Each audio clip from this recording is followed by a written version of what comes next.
Au tribunal, mon père s'est levé comme témoin, a regardé droit vers la juge et a dit avec une certitude absolue, le studio de yoga et le camion valent quelque chose maintenant. Enfin, ils appartiennent à Dylan, le garçon qui a réellement ce qu'il faut pour diriger, qui a une famille, qui a un véritable avenir. Ma mère était assise à ses côtés, souriait légèrement et a applaudi doucement à quelques reprises comme si l'affaire était déjà réglée. J'étais assise seule à la table de la défense, les mains serrées sous le bois, regardant chaque regard dans la salle se tourner vers moi. Ils pensaient tous que j'avais l'air vaincu, la fille tranquille, celle qui s'efface toujours. Personne n'a remarqué le changement sur le visage de la juge. La juge Ramirez a cessé de feuilleter le dossier, ses doigts se sont arrêtés sur une page. Puis elle a levé la tête lentement et m'a regardé droit dans les yeux. « Mademoiselle Thompson », a-t-elle dit, sa voix calme mais assez tranchante pour couper à travers les murmures. « Niez-vous tout ce qui vient d'être dit, ou y a-t-il quelque chose que vous n'avez pas encore dit à la cour ?» La salle est devenue silencieuse. L'expression confiante de mon père a vacillé pour la première fois. Les mains de ma mère se sont figées en plein applaudissement, et à cette seconde, j'ai su que l'histoire qu'ils étaient tous venus entendre était sur le point de s'effondrer. Si vous avez déjà été rejeté par les personnes qui sont censées vous connaître le mieux, restez jusqu'à la fin pour voir comment le silence peut devenir l'arme la plus puissante dans la pièce. Pour comprendre pourquoi j'étais assise là, seule, aujourd'hui, je dois remonter au tout début de ma famille. D'aussi loin que je m'en souvienne, ma famille avait déjà décidé qui était Dylan et qui je ne serais jamais. Mon frère cadet entrait dans chaque pièce comme s'il en était le propriétaire bruyant, prompt à rire, toujours prêt avec une opinion. Mes parents voyaient cela comme une promesse. Dylan va accomplir de grandes choses, disait mon père, une main sur son épaule comme si l'avenir était déjà signé à son nom. Dylan le croyait aussi. Il n'a jamais douté qu'il méritait la meilleure place à table, le jouet le plus récent, les applaudissements les plus forts. J'étais l'autre. Celle qui nettoyait après tout le monde, qui finissait ses devoirs sans qu'on le lui demande, qui restait silencieuse quand les voix s'élevaient. Il m'appelait « responsable ». Ce mot me suivait comme une ombre. Responsable signifiait utile, mais jamais spécial. Responsable signifiait que je n'avais pas besoin de louanges parce que je devais déjà connaître ma place. Les anniversaires le montraient le plus clairement. Quand Dylan a eu 8 ans, mes parents ont organisé une fête dans le jardin avec un château gonflable, un camion de pizza et un gâteau géant en forme de ballon de football. Il a déchiré ses cadeaux jusqu'à ce que le papier d'emballage recouvre l'herbe, un nouveau vélo avec des vitesses, une console de jeux vidéo, des patins. Je me tenais au bord de la foule, tenant une assiette en carton, souriante parce que c'est ce qu'on fait. Mon cadeau de leur part était une carte avec $20 à l'intérieur et les mots « Continue ton bon travail ». Dylan a regardé, a souri et a dit « Merci d'être venu, Alex ». Tout le monde a ri comme si c'était drôle. J'ai forcé un sourire et je suis allé à l'intérieur pour aider ma mère à nettoyer la cuisine avant la fin de la fête. Une autre année, les vacances d'été. Nous sommes allés à la maison du lac pour une semaine. Dylan s'est assis sur le siège passager avant pendant tout le voyage, choisissant chaque chanson, décidant quand nous nous arrêtions pour des collations. J'étais assise à l'arrière avec la glacière et les sacs, les genoux pressés contre le siège de devant. À notre arrivée, il a choisi la chambre avec la meilleure vue. J'ai pris le canapé lit dans le salon. Personne n'a demandé. Personne n'en avait besoin. C'était juste ainsi que les choses fonctionnaient. Le moment qui a brisé quelque chose en moi s'est produit quand j'avais 11 ans. Notre famille avait un vase en verre sur la console de l'entrée, quelque chose que ma mère adorait, bleu et fragile. Un après-midi, Dylan courait dans la maison avec un ballon de football. Il a frappé fort. Le ballon a heurté la table. Le vase est tombé et s'est brisé sur le carrelage. J'étais dans la pièce d'à côté en train de lire. Mes parents sont arrivés précipitamment. Dylan a commencé à pleurer avant que quiconque ne parle. Ça a glissé. Je ne voulais pas, mon père a regardé les morceaux, puis moi, debout dans l'embrasure de la porte. « Alexandra, pourquoi ne l'as-tu pas arrêté ?» a-t-il demandé. J'ai ouvert la bouche pour expliquer que je n'étais même pas là, mais ma mère m'a coupé. Elle est toujours là quand les choses tournent mal. Dylan continuait de sangloter. Mon père s'est tourné vers lui, s'est adouci. C'est bon, mon fils. Les accidents arrivent. Puis il m'a regardé à nouveau. Tu es plus âgé. Tu aurais dû surveiller. Tu es privé de sortie pour le week-end. Pas de livre, pas de télé. J'ai essayé de parler, mais j'ai été envoyé dans ma chambre. La voix de mon père s'est durcie. Ça suffit. Tu as toujours une excuse. C'est toi qui causes des ennuis. Dylan a jeté un coup d'œil derrière ma mère, ses larmes séchant déjà, un petit sourire narquois apparaissant quand personne ne regardait. Ce soir-là, je me suis assise sur mon lit dans le noir, rejouant les morceaux de la journée. J'ai pleuré doucement dans mon oreiller pour que personne n'entende. Pour la première fois, j'ai compris quelque chose de froid et de clair. Dire la vérité n'importait pas. Avoir raison n'importait pas. S'exprimer ne faisait que refroidir la pièce, élever les voix, prolonger la punition. Dès lors, le silence est devenu mon choix le plus sûr. Si je restais silencieuse, il ne pouvait pas déformer mes paroles. Si je restais silencieuse, je pouvais survivre. Les années ont passé ainsi. Le lycée a apporté plus de la même chose. Dylan jouait au football dans l'équipe principale, était invité à toutes les fêtes, sortait avec les filles populaires. Mes parents assistaient à chaque match, encourageant jusqu'à ce que leur voix se casse. J'étais au tableau d'honneur chaque semestre et j'ai rejoint l'équipe de débat parce que cela me permettait de parler sans que personne ne m'interrompe. Mais ils ne sont jamais venus à un seul match. Nous sommes occupés avec l'emploi du temps de Dylan, disait ma mère. Tu comprends, n'est-ce pas? J'acquiesçais. J'acquiesçais toujours. J'ai commencé à travailler à temps partiel à 16 ans, remplissant les étagères de la librairie locale après l'école. L'argent allait sur un compte d'épargne que mes parents ne connaissaient pas. J'achetais mes propres vêtements, payais mon propre forfait de téléphone et remplissais le réservoir d'essence sans demander. L'indépendance n'était pas une rébellion, c'était une protection. Si je dépendais d'eux, je leur devais quelque chose. Si je leur devais quelque chose, ils pouvaient prendre. Au moment où j'ai obtenu mon diplôme de fin d'études secondaires, Dylan parlait déjà de bourses d'études universitaires et de grands projets. J'ai été admise dans une université d'État avec une bourse partielle et j'ai cumulé 2 emplois pour couvrir le reste. Mes parents lui ont organisé une grande fête de départ. Le mien fut un dîner tranquille à la maison.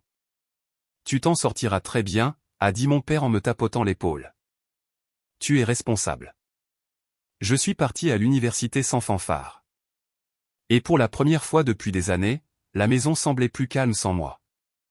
Non pas parce que je leur manquais, mais parce que la personne qui nettoyait toujours, qui s'effaçait toujours, était enfin partie. Ce silence que j'ai appris enfant est resté avec moi.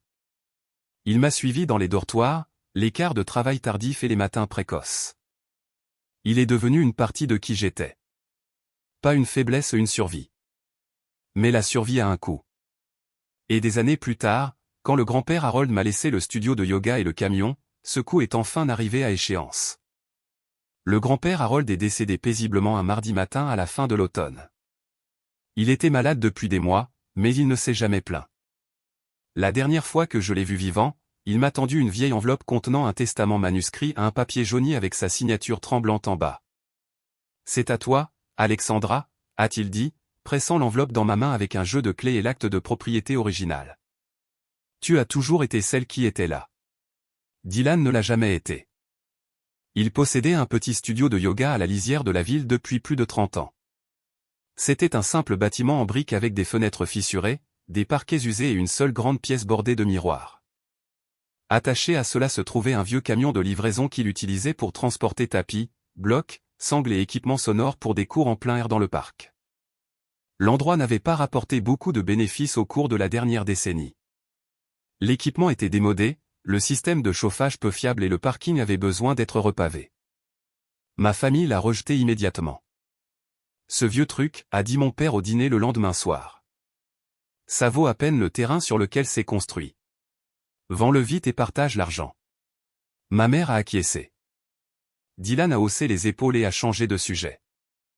Je n'ai pas discuté. J'ai simplement pris les clés et j'ai conduit jusqu'au studio le week-end suivant. La porte a grincé quand je l'ai déverrouillée. La poussière flottait dans la lumière du soleil.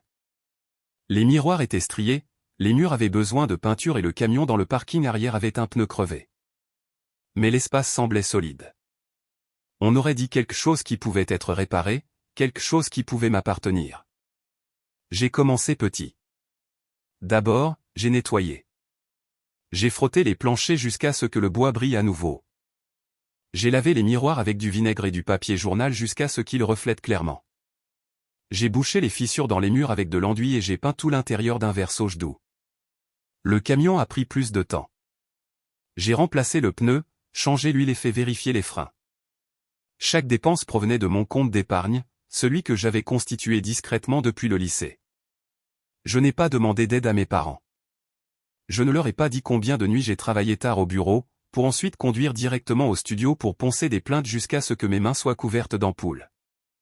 Apprendre à diriger des cours a été plus difficile. J'avais fait du yoga sporadiquement à l'université, mais enseigner était différent. Je me suis inscrite à un cours de certification en ligne et j'ai pratiqué des séquences dans la pièce vide jusqu'à ce que ma voix cesse de trembler. Mon premier cours comptait 3 élèves, une infirmière retraitée, une jeune enseignante et un étudiant universitaire qui passait par là. J'ai enseigné gratuitement ce jour-là. Ils sont revenus la semaine suivante. Le mot s'est répandu lentement via les groupes Facebook locaux et le tableau d'affichage de la bibliothèque. Le camion est devenu ma bouée de sauvetage. Je le chargeais de tapis roulés, de traversins et d'un haut-parleur portable. Les week-ends, je conduisais jusqu'au parc à l'autre bout de la ville pour des séances au lever du soleil. Les gens aimaient le grand air, l'espace ouvert et la façon dont je maintenais les cours doux et encourageants. Personne n'était jugé pour avoir modifié des pauses ou pour être arrivé en retard. Je n'ai jamais élevé la voix. J'écoutais, et ils continuaient de venir. Les nuits étaient longues. Je travaillais à plein temps au bureau de 9h à 17h, puis je me rendais au studio. J'enseignais 2 cours du soir, je nettoyais après et je restais souvent jusqu'à minuit pour mettre à jour les horaires ou répondre aux courriels des nouveaux clients. Les week-ends signifiaient plus de cours, plus de conduite, plus de chargement et de déchargement. Mes mains étaient rudes à force de transporter l'équipement. Mon dos me faisait souffrir à force de porter des piles de tapis. Mais chaque fois qu'un élève me remerciait après le cours, disant qu'il se sentait plus calme qu'il ne l'avait été depuis des mois, l'épuisement semblait en valoir la peine. Je n'ai jamais mentionné les difficultés à ma famille. Quand ma mère appelait pour demander comment ça allait, je disais « bien ». Quand Dylan envoyait un SMS demandant si j'avais besoin d'aide, je répondais « je m'en occupe ». Je ne voulais pas de leurs opinions. Je ne voulais pas de leur pitié.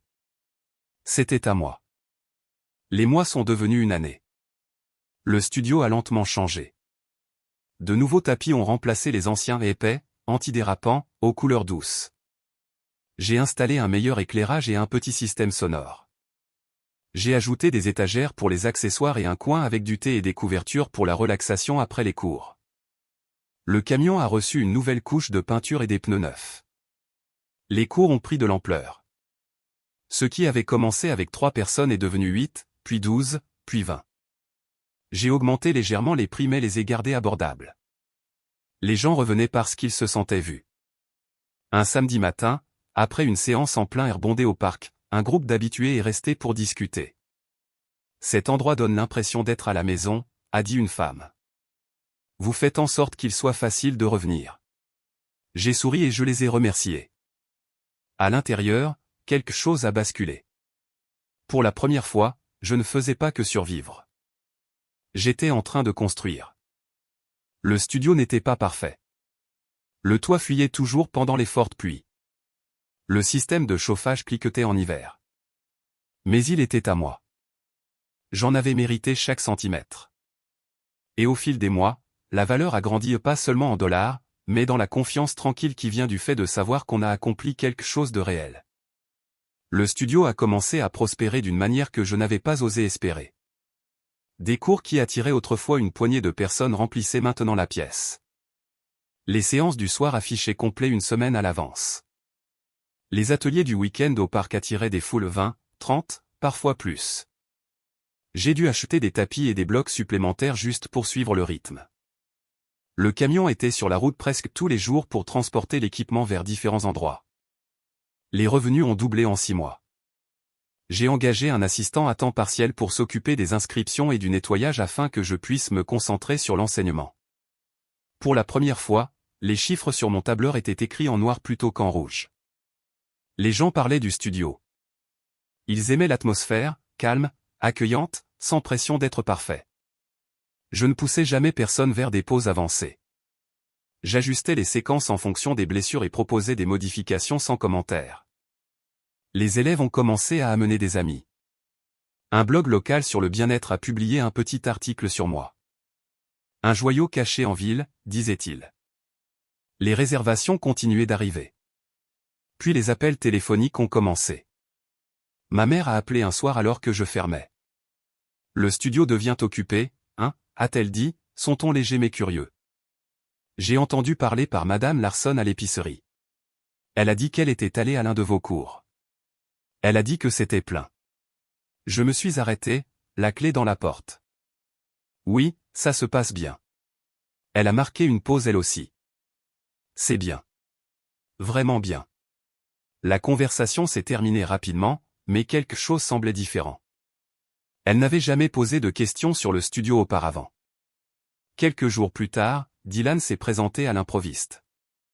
Il est entré pendant un cours calme d'après-midi, vêtu d'un jean et d'un sweat à capuche, les mains dans les poches. « Salut, Alex », a-t-il dit après le départ des élèves. L'endroit a l'air différent. Beau travail.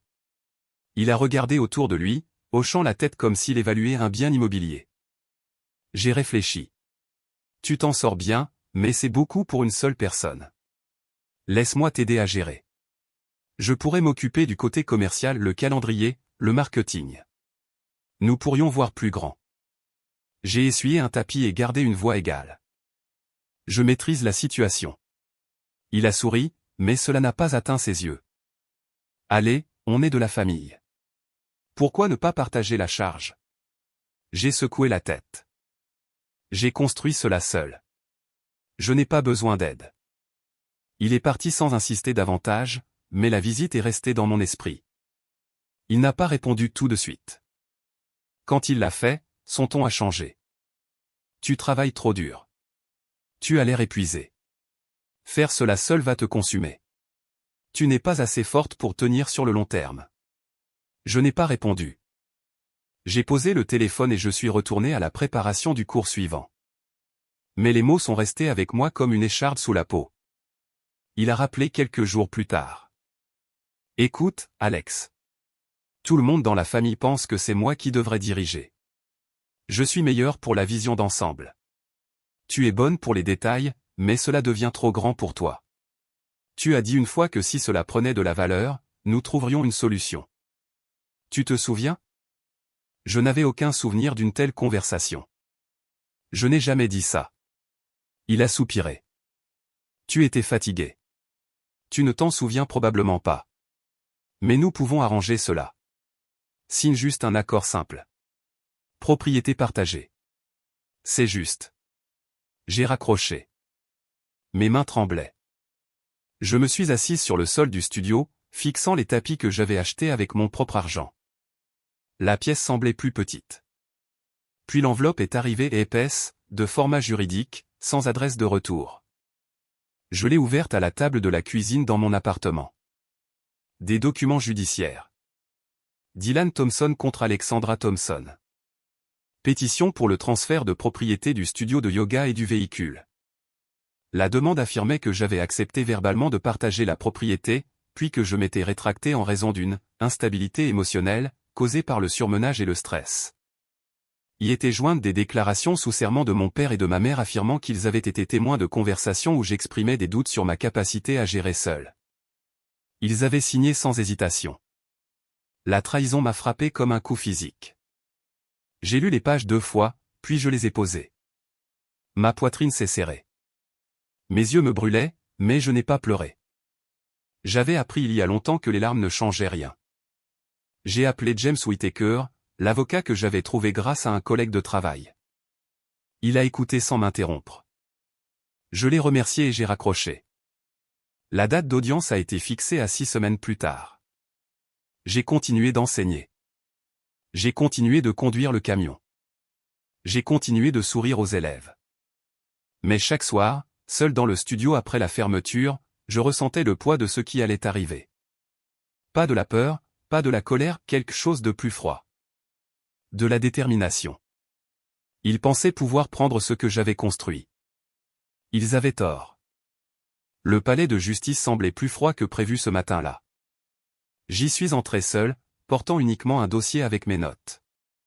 Dylan était déjà là, assis entre mes parents, habillé élégamment et ayant l'air détendu. Mon père a salué de la tête quelques personnes qu'il connaissait dans la galerie. Ma mère a ajusté son écharpe et a évité mon regard. James Whittaker m'a salué discrètement à la table de la défense. « Nous sommes prêts » a-t-il dit. J'ai acquiescé et j'ai pris place. L'audience a commencé par l'avocat de Dylan qui s'est levé le premier. Il a parlé avec aisance, dressant un portrait de moi comme d'une personne submergée par les responsabilités. Mademoiselle Thompson a montré des signes de tension émotionnelle au cours des dernières années, a-t-il dit, énumérant les longues heures de travail, l'isolement de la famille et les moments où j'avais admis ma fatigue. Il a présenté cela comme de l'inquiétude. Mon client, son frère, veut seulement s'assurer que l'entreprise est gérée correctement pour son bien à elle autant que pour celui de n'importe qui d'autre. Il a appelé Dylan à la barre. Dylan a parlé avec assurance, la voix stable. Alex a toujours été la plus sensible, a-t-il dit. Elle stresse facilement. Je l'ai vue douter d'elle-même. Elle m'a même dit une fois qu'elle n'était pas sûre de pouvoir tout gérer seule. J'ai proposé de partager la charge, mais elle s'est retirée. Je suis ici parce que je me soucie d'elle. Elle a besoin d'aide, qu'elle l'admette ou non. Je le regardais. Son visage affichait une inquiétude travaillée. La juge écoutait sans expression. Puis mon père a été appelé comme témoin. Il s'est dirigé vers la barre avec détermination, a ajusté sa cravate et a regardé la juge.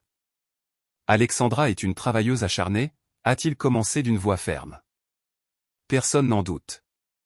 Mais elle ne sait que trimer, pas voir la situation dans son ensemble. Dylan est celui qui a la vision. Il a une famille maintenant, de la stabilité, des projets. Le studio et le camion devraient aller à quelqu'un qui peut les faire fructifier correctement. Il a marqué une pause, jetant un bref coup d'œil vers moi. C'est ce qu'il y a de mieux pour tout le monde. Ma mère a suivi. Elle a parlé doucement mais clairement. Nous nous sommes toujours inquiétés qu'elle en fasse trop. Elle nous exclut. Dylan veut juste protéger ce que le grand-père a bâti. Elle a incliné la tête vers Dylan, sa main posée sur le rail. La galerie a murmuré. Quelques têtes se sont tournées vers moi. Je ressentais le poids de leurs suppositions, la fille tranquille, celle qui ne pouvait pas gérer la pression. Mes mains reposaient sur la table, immobiles. Je n'ai pas bougé. Je n'ai pas détourné le regard. Je les ai laissés parler.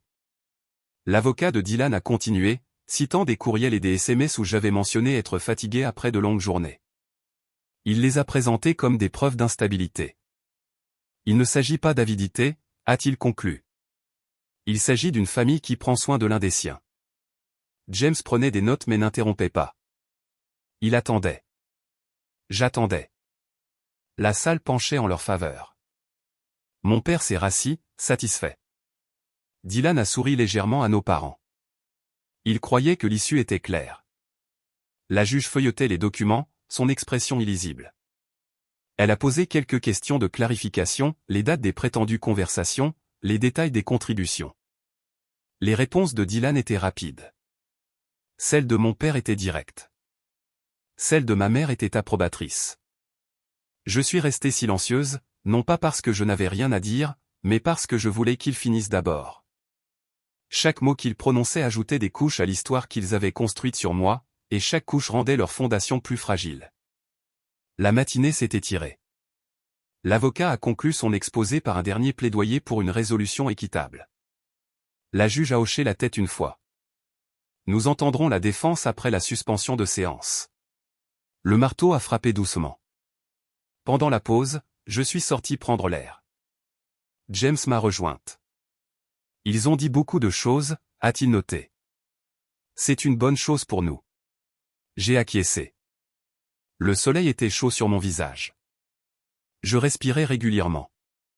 À notre retour, la salle s'est calmée à nouveau. Mes parents chuchotaient à Dylan.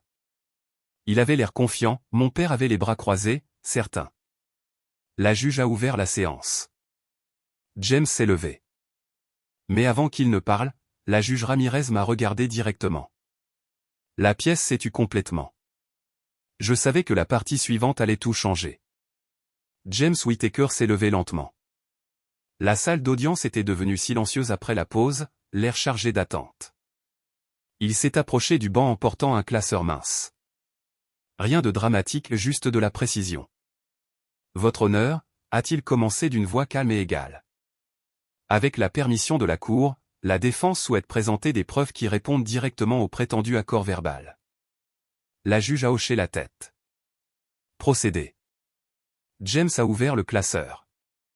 Tout d'abord, nous avons une série de messages textés de courriels échangés entre le demandeur, Monsieur Dylan Thompson, et ma cliente, Mademoiselle Alexandra Thompson. Il a remis des copies au greffier qui les a distribuées au banc et à la partie adverse. Ces messages ont été envoyés après que le studio a commencé à montrer une croissance significative, après que les cours se sont remplis, après que les revenus ont augmenté, après que la valeur est devenue évidente. Il en a lu un à haute voix. La date remontait à 6 mois après que j'avais commencé à dégager des bénéfices. Maintenant que le studio vaut réellement quelque chose, tu dois le partager avec moi. C'est seulement juste. La famille ne garde pas tout pour elle. Un autre, quelques semaines plus tard, maman et papa sont d'accord pour dire que tout cela ne devrait pas être à toi. Signe les papiers avant que cela ne devienne compliqué. Dylan a bougé sur son siège.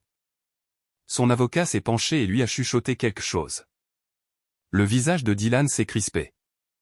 C'était juste des conversations, a-t-il dit rapidement. J'essayais de la raisonner. James ne l'a pas regardé. Raisonner, a-t-il répété. Regardons le moment choisi. Ces messages commencent précisément quand l'entreprise a montré des bénéfices, pas avant, ni pendant le prétendu accord verbal. Il s'est tourné vers la juge.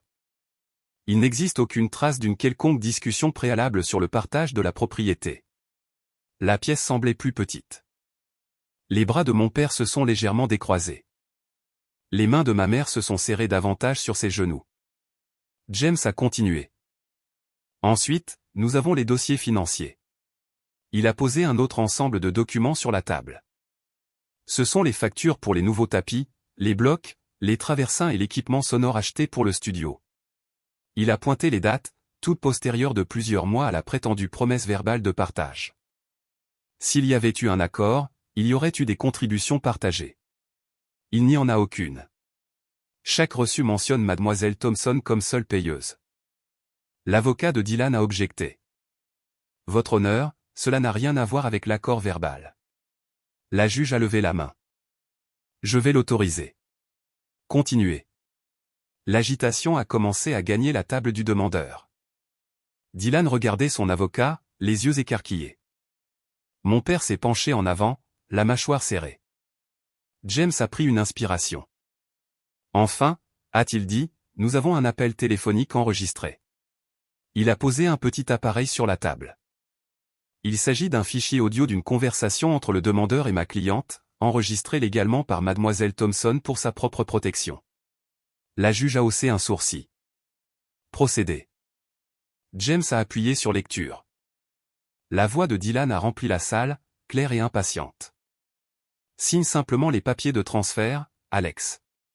Tu ne vas pas gérer ça éternellement. Tu es trop fragile pour ça. Signe maintenant avant que je ne doive te poursuivre et que ça devienne moche. Tu ne peux pas t'en sortir seul. L'enregistrement a pris fin. Le silence a envahi la salle d'audience. Ma mère a détourné le visage du banc, fixant le sol.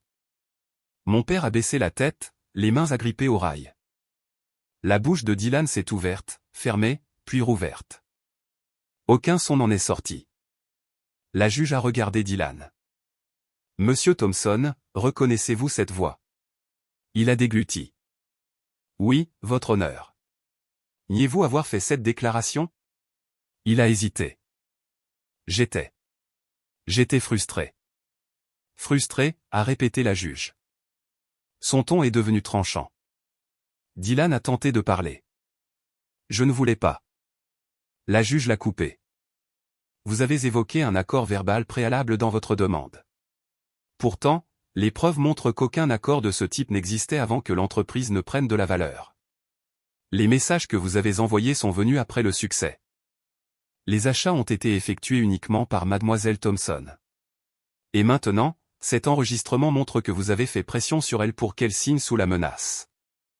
Elle s'est tournée vers mon père. Monsieur Thompson, vous avez signé une déclaration sous serment affirmant que vous avez été témoin de conversations sur le partage. Maintenez-vous cela? La voix de mon père était basse. Nous pensions que c'était entendu. Entendu, a dit la juge, ou supposé après coup? Elle a regardé ma mère. Madame Thompson? Ma mère n'a pas levé les yeux. Nous voulions ce qui était juste. La juge s'est adossée à son siège. La justice n'est pas déterminée par celui qui en bénéficie une fois que le travail est fait. Cette cour voit un schéma, une pression exercée uniquement quand l'actif a pris de la valeur. Aucune preuve d'accord préalable, aucune contribution financière du demandeur, et des tentatives claires de forcer un transfert. Elle s'est adressée directement à Dylan.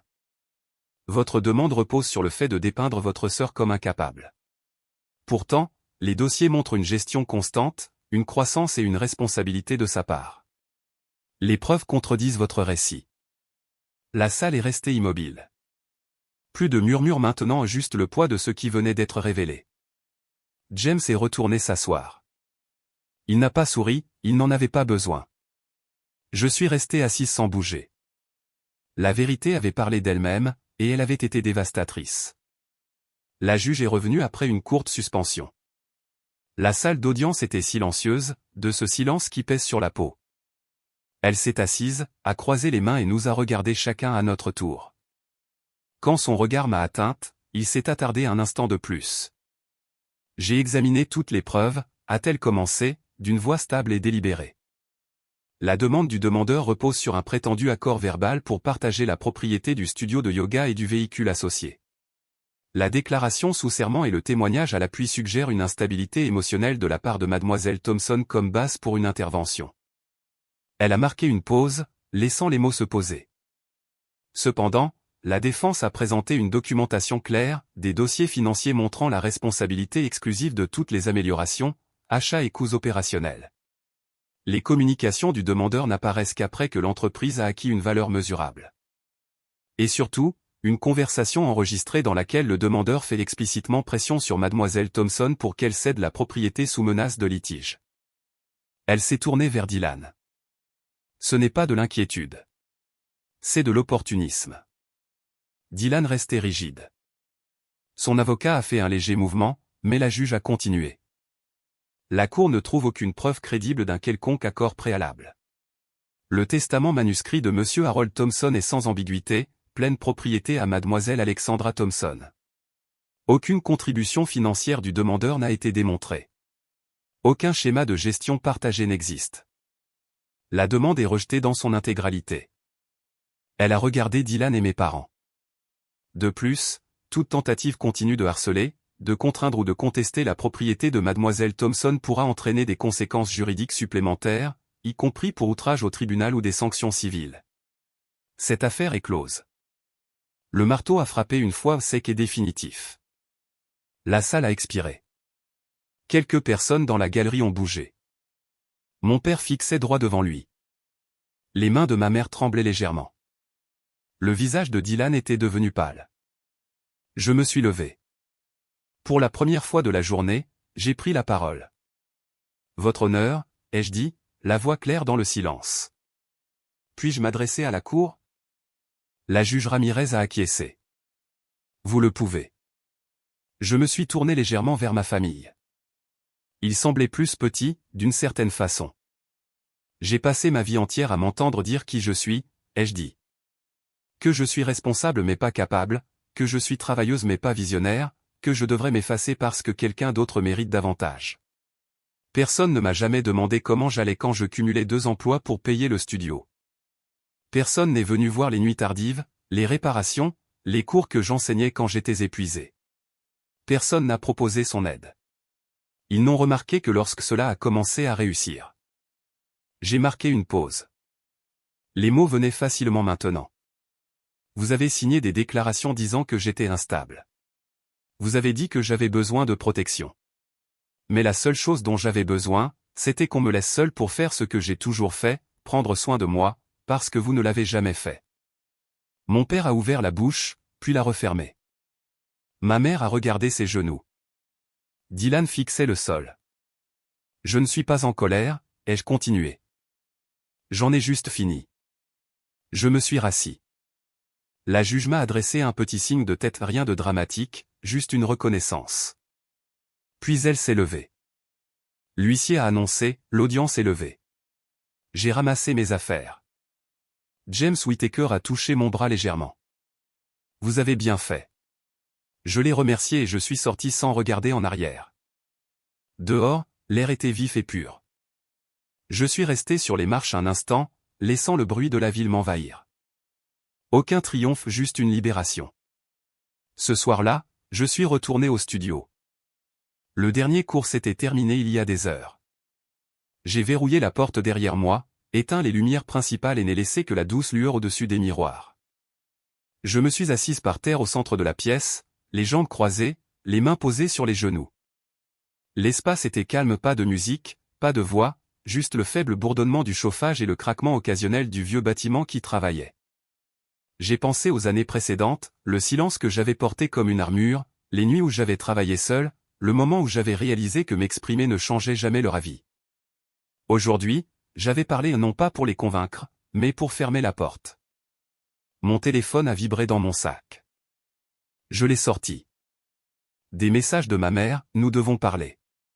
Un message vocal de Dylan, ce n'est pas fini. Je n'en ai écouté aucun. J'ai ouvert mes contacts un par un. J'ai bloqué leurs numéros. Puis je les ai bloqués sur chaque plateforme. Je n'ai pas hésité. Je n'ai pas expliqué. Des semaines ont passé. Le mot s'est répandu discrètement dans la communauté locale. Les gens qui connaissaient Dylan de l'école ou des événements du quartier ont entendu parler du procès. Certains ont cessé d'aller à ses cours occasionnels. D'autres chuchotaient lors des séances au parc. Personne ne l'a confronté directement, mais les réservations ont chuté. Les élèves ont choisi le studio qui semblait sûr, pas celui lié à un drame familial. Mes parents ont fait face à leurs propres conséquences discrètes. Des voisins qui avaient l'habitude de saluer de la main se contentaient maintenant d'un signe de tête poli et continuaient leur chemin. Des amis de l'église posaient des questions prudentes, puis ont cessé d'en poser. Ils n'étaient pas rejetés, juste mis à distance, un glissement subtil qui se produit quand les gens choisissent leur camp sans dire un mot. Je n'ai pas jubilé. Je n'ai pas pris de leurs nouvelles. J'ai simplement vécu. Chaque soir, après le départ du dernier élève, je fermais le studio moi-même. J'éteignais les lumières, verrouillais la porte et m'asseyais quelques minutes dans la pièce sombre. Les miroirs ne reflétaient rien d'autre que l'immobilité. C'était suffisant. Pour la première fois de ma vie, j'ai compris que le silence n'était pas une faiblesse. Ce n'était pas de l'endurance. C'était un choix, une décision délibérée de protéger ce que j'avais construit, de garder l'espace que j'avais gagné, de refuser quiconque pensait pouvoir le prendre parce qu'il croyait le mériter davantage. J'avais porté le silence pendant si longtemps qu'il semblait faire partie de moi. Maintenant, il était à moi de l'utiliser, pas à eux de l'exiger. Et dans cette pièce calme, alors que le monde extérieur continuait de tourner sans que j'attende d'approbation, je me suis enfin senti en paix.